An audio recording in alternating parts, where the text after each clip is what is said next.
Hello everybody, welcome back to my channel. I'm Becca and this is my channel where I talk about all the houseplant things.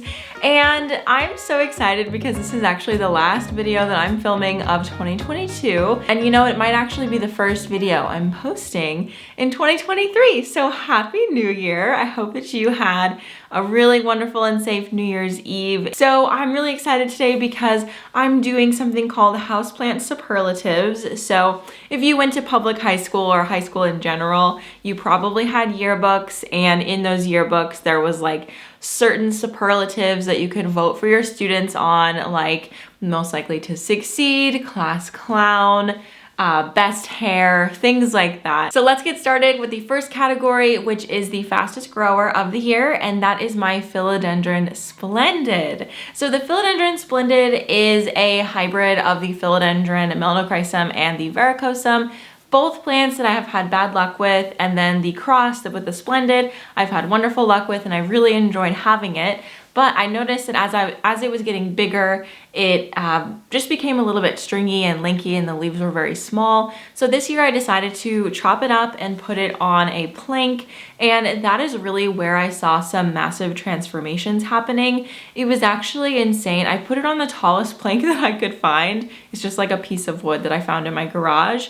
And I had no idea, like no expectations that it would grow as tall as the plank, but it almost did. It like almost outgrew the plank actually. And so when it was getting taller and taller and growing against the plank, the leaves were getting bigger and bigger and much more like the original leaves that the plant came to me with. So it was just really exciting to see the plant sort of go through that transformation, and it happened so fast. I can't tell you how quickly the growth started coming as soon as I put it on the plank. It felt like every 2 weeks I was getting a new leaf, which was really exciting, and it just really took super well to the plank. And I ended up air layering it and then propagating it with that, and then I just planted it back in soil, and it's actually in the corner here. I'm sure that I've shown B-roll because it's a little bit too wonky for me to hold it up, and I'm actually using the plank to hold up a curtain right now because the sun is coming in very bright. So anyway, yeah, it's now a lot shorter and it's taking a little while to put out new leaves again, but I think that once it starts, it's not gonna stop, and I'm really excited to see where it goes in 2023. The next category is biggest showstopper, and this one was hard to decide exactly which one I wanted, but when I actually came to the decision, it felt quite obvious. So for this one, I chose my big Monstera adansonii tree. And this one is a showstopper just because of the sheer size of the plant and just like the magnitude of the leaves. They are so big and beautiful, and the plant is very lush. I will say, however, that I was not sure what to expect long term from this plant because when I bought it, it had already outgrown the pole that it was on. So I knew that that would mean that new leaves that came out from then on would most likely be small, which is exactly what happened. It's put out a lot of like trailers because basically it's reached the top, and so now it's just kind of like cascading back down. And as it's cascading back down, all of the leaves are like a more normal size for adansonii, which obviously isn't as impressive as when I first bought it, but it is growing, it is happy, and it is still a showstopper. I mean, it is like an 8-foot tall plant that is just like there, and you can't walk into my plant room and not see it and not enjoy her beauty. So I'm really excited that I bought that plant a couple years ago. Actually, it was almost 3 years ago, I think, that I've had that plant, maybe 2 years ago, but I bought it pretty much as soon as I moved here.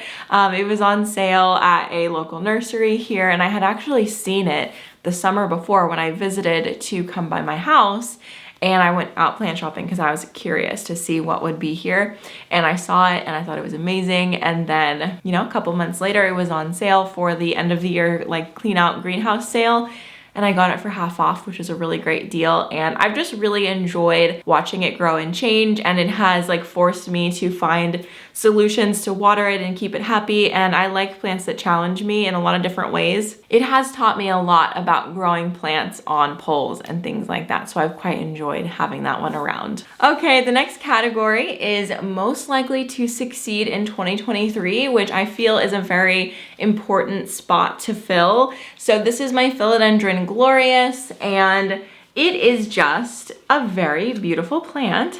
It is a cross between a Philodendron melanochrysum and a gloriosum. And for the second time, it is about to outgrow its plank. So you can see that this leaf, this new leaf coming out, it's actually emerging.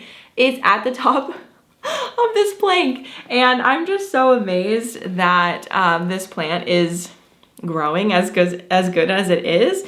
It has really changed quite a bit this year. This was another contender for most changed, but it didn't grow quite as fast as the Philodendron Splendid. So that's why this one is in the most likely to succeed, because I can tell that this year is going to be a good year for it. So these leaves are like facing the light because the light comes in from over here.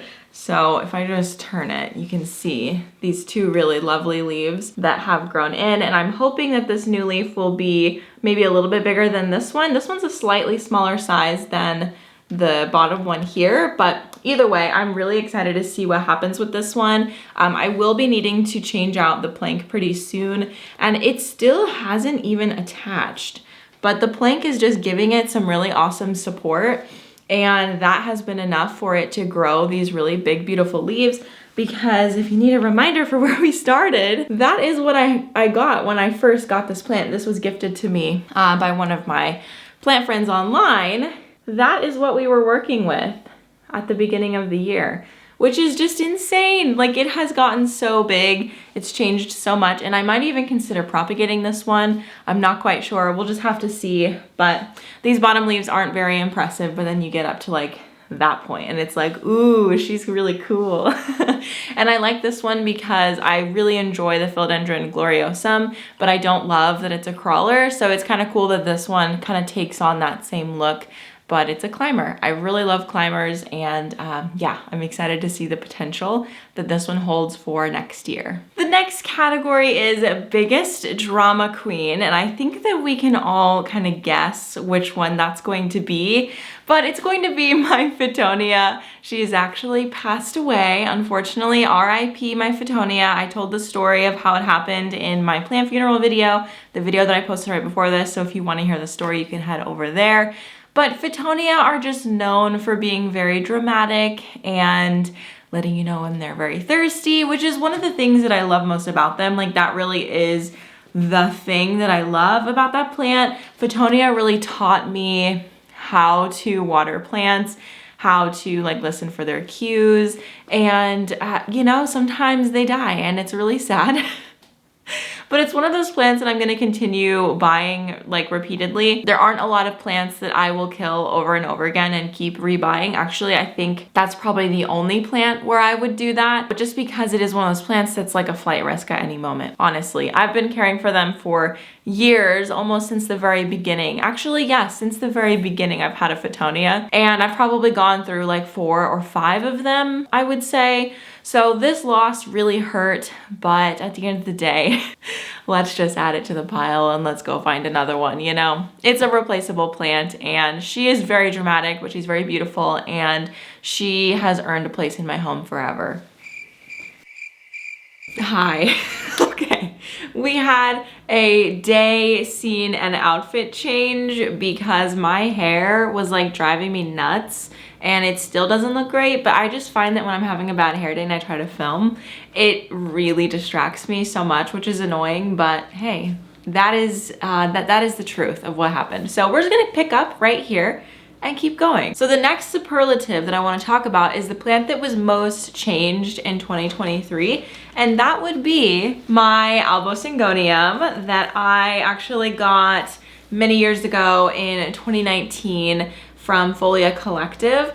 And this is one of my favorite plants in my collection. I feel like it's one of my most iconic plants in my collection because it is so full. Normally when you buy these plants now, they're like 1 or 2 stalks, and this is like, I don't know, probably 10 or something like that. And it was just getting really long and stringy. It had spider mites several times, so we lost a lot of lower leaves due to that. I was really torn on what to do with this plant because I was really not liking the way that it was looking, and I wanted to change it up. So I decided to completely behead the plant. I want to say deadhead, but it wasn't like blooming or anything, so I guess the houseplant version of deadheading. I just completely cleared it from the bottom. Like I just chopped this and then I let it regrow in my greenhouse cabinet.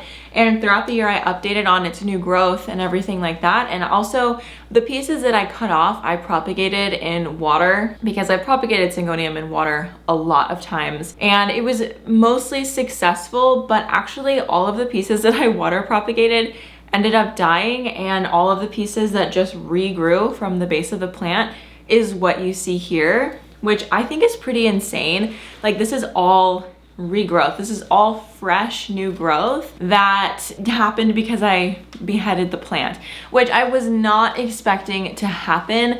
I mean, I've seen people do it before, but it was something that I felt was such a drastic change that I was terrified to do it. But I figured, you know what, if I have to rebuy the plant, I will.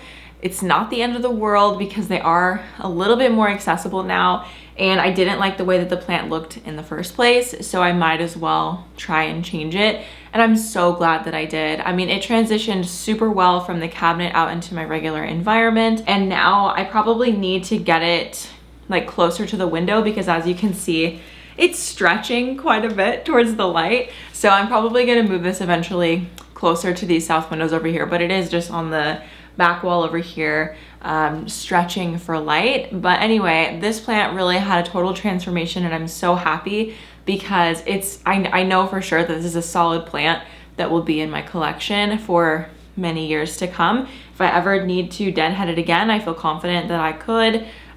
So yeah. Love this one and I love her transformation. Okay, the next plant in our superlatives list is most likely to drop dead in 2023. And this one is pretty sad. I am going to try to fix it before it happens, but my Hoya Linearis, I can just tell, is on its way out. All of these leaves look really thin and just not very happy. I've had a Linearis in the past, and once it started doing this, it was pretty much done. And again, I'm gutted about it, so I'm gonna really try to fix it and propagate it. And I've already propagated 2 pieces off of it successfully. I just need to like pot them up and continue. And I did try to propagate with the butterfly method and I haven't had any new growth yet, but they're not dead. So fingers crossed I get a full pot from that situation.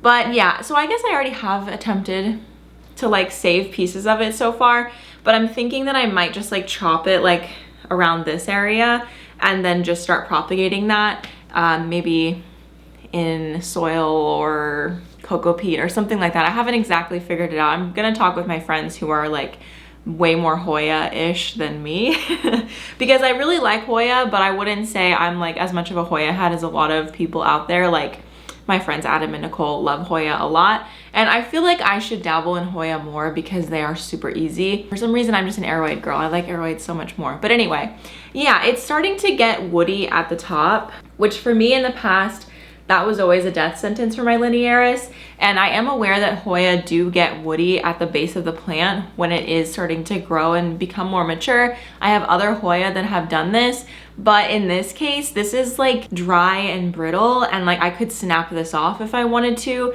and that's completely different than a thick stem that has like a woody armor around it or something like that. It's just, the plant is dying. And so I need to do something quick or else it definitely will drop dead this year. Again, if you guys have any tips, I would love to hear it because it hasn't put out any new growth in a while.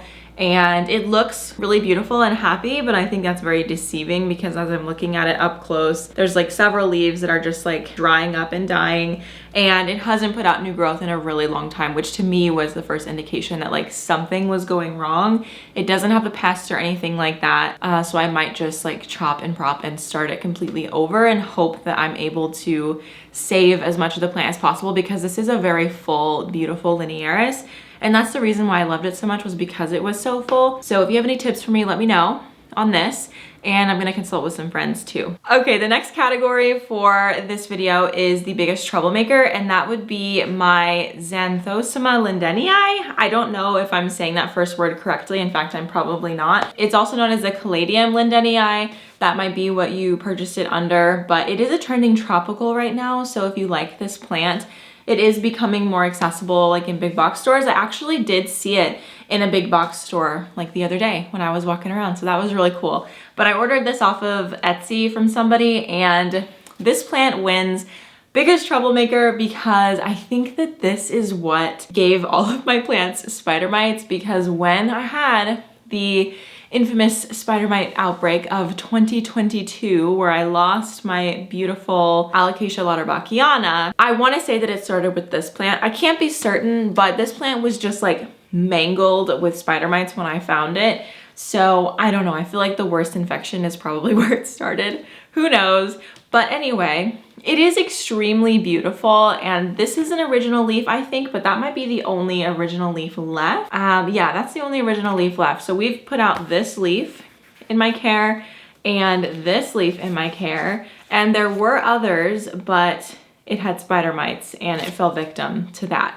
This plant is one of those that it's sometimes a little bit hard to tell if it has a pest because the petioles are kind of fuzzy. I don't know if you can see that fuzzy texture, but it kind of goes up into this section right here between the leaf ears. This is not very scientific of a description of the plant's anatomy. These parts of the plant do have names. I'm just trying to keep it simple. But yeah, that fuzziness kind of goes up into this area right here, and that is usually where I look for spider mites. That's like the most common place I find them, is right in this zone, and you can see their webbing right there, but this plant has those fuzzies. So I think it just took me a little bit longer to identify that because I just figured that it was the fuzziness. But yeah, it turned out that it was not, and it was spider mites, and it caused a lot of issues for me this year. And for some reason, this is the De La Tank soil, the exact same soil I use on pretty much every other plant in my collection. But this holds water a lot longer than my other plants. And it definitely could be because this is a mostly glazed pot, whereas a lot of my other pots are terracotta. But yeah, I just find that this one holds moisture a lot longer, which makes it less of a troublemaker because I don't have to water it nearly as much as anything else. But all in all, it caused my major spider mite problem, I think. So that's why she gets this award. Although she is extremely beautiful, and I now have her like in a crowning location up at the top of my art shelf because I just want to show her off because she's so pretty. And I'm hoping for more leaves in 2022 that are big because this new one that came out is pretty small. So I'm hoping for another biggie. So keep your fingers crossed for her that she has a successful year in 2022. Okay, the next category is a plant that is most likely to survive a fire. And we are not manifesting a fire in my home with this category, but it's definitely the plant that I would grab if I like needed to leave really fast. If I was to even grab a plant, because I've said before that I'd probably grab my dogs and my important documents before I'd even think about the plants. But either way, if I had time. Okay, so it would be my Carnosa Compactavaragata, and this plant, you guys, this plant is literally my pride and joy. It is the most important plant in my collection because it's so big. And like, I know that having long trailing plants is very common. Obviously, I've been collecting plants for a long time, so I should have a few that look like this, and I do, but this one is definitely the most impressive in my mind because I think because these are just so chunky, like it's so much more striking than like a leafy aroid. It's just insane how long it is. Like, this is a scarf. I can wear this plant, or this plant can wear me because it's like so thick it kind of overpowers everything else. This pot is also extremely heavy because I just watered it. Oh no, it's stuck in my hair. I've had this plant for a couple years. I bought it in California originally, so it has some nice little sentiment. I bought it on a solo road trip in 2019. It was like my last solo trip before I got married. And I've taken solo trips since then, I think. But yeah, I just wanted to have like an independence moment and go on a trip. And it's actually probably going to be outgrowing this pot relatively soon, which is kind of a scary thought because like I do not know what to do with it after that, because I feel like once it upgrades from this pot, it's gonna get like extremely heavy, and that's gonna be not very fun to water. So maybe I'll put it in a plastic pot. I'm not really sure. I do prefer to put most of my plants in terracotta, as I literally just said in the last section, but we'll just have to see. I might have to make some changes for her with the next repot because it's very heavy when it's wet, and like I'm a little concerned about having it on the hangers because I have a lot of my plants on like these little hanger hooks, which have been very strong. I've never actually worried that it was gonna fall, but I feel like if I went any bigger, I would be a little bit concerned that it wouldn't be able to hold it. Anyway, yeah, this is the plant that is most likely to survive a fire because I've worked so hard to cultivate this plant and keep it happy. And it has some really cute new growth coming out in like unexpected places all the time. And I just find her a really lovely plant to look at. Second to last, we have plant that is most likely to be on the cover of a magazine, and that would be my Thematophylum sprucianum. And it's kind of difficult to show it on this like different camera lens. If I had my wide angle, I think it'd be a lot easier, but we're gonna try. So here she is. Wow.